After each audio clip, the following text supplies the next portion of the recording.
এক নিঃশব্দ রাত, যখন বার্লিনের মানুষ একটি ব্যস্ত দিনের শেষে ক্লান্ত হয়ে বিশ্রাম নিচ্ছে, ঠিক তখনই ধীরে ধীরে বার্লিনের শহরের আকাশে দেখা দেয় এক অপূর্ব অতিথি। এপ্রিলের পূর্ণ গোলাপি চাঁদ।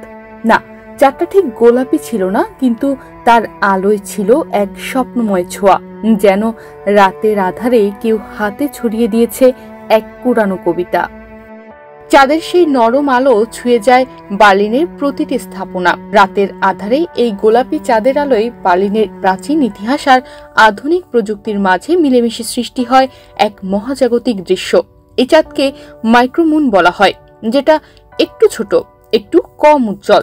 13 এপ্রিল গ্রিনিচ সময় 22 মিনিটে এই চাঁদ সর্বোচ্চ উজ্জ্বলতায় পৌঁছায়।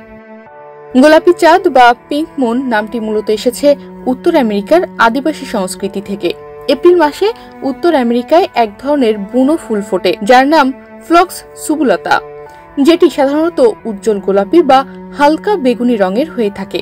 এই ফুল বসন্তের প্রথম দিকে ফোটে, আর এর ফোটার সময়কাল এপ্রিলের পূর্ণিমার আশেপাশেই হয়। সেই কারণেই এই মাসের পূর্ণিমাকে আদিবাসীরা আদর করে ডাকত গোলাপি চাঁদ নামে। এই চাঁদ কিন্তু আসলে গোলাপি রঙের হয় না। এপ্রিলের এই পূর্ণিমায় চাঁদ সাধারণত তার স্বাভাবিক রূপেই থাকে, সাদা, হালকা হলুদ বা আবছা কমলা রঙেরই চাঁদ হয়।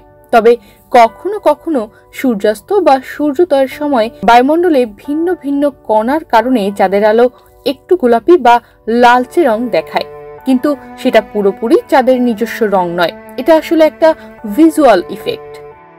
অনেক সংস্কৃতিতে গোলাপি চাঁদকে ধরা হয় ভালোবাসা, নতুন সূচনা আর মানসিক বিশ্রামের প্রতীক হিসেবে।